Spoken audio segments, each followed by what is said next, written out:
escrit són físics d'origen, es dedicaven a la teoria de xarxes de les matemàtiques, però no tenen anàlisi al territori. El col·lega i jo, com veníem del món de l'enginyeria civil, l'arquitectura i l'urbanisme,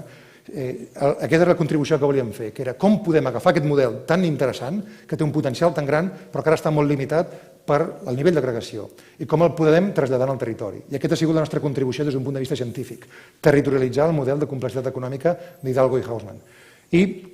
molta gent era escèptica quan van començar, no s'ho acabaven de creure,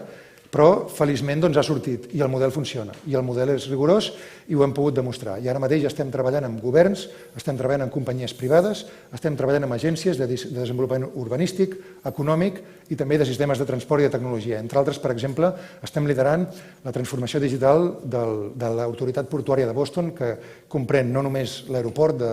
3 aeroports, en realitat, el de Boston, el de Worcester i el de Bedford, però també el sistema de port portuari de l'aeroport de Boston, entre altres agències.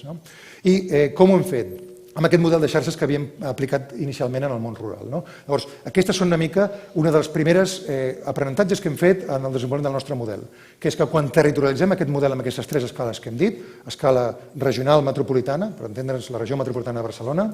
l'escala de ciutat i finalment l'escala de districte o de petita comunitat urbana o rural, el que podem veure és que el que emergeix és que hi ha 3 sistemes complexes que són els principals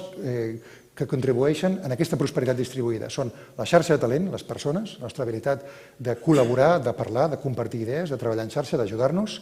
la xarxa d'estructures organitzatives, de com sofisticades, avançades, meritocràtiques i diguem-ne, igualitàries siguin aquestes xarxes, i finalment també la xarxa de disseny urbà.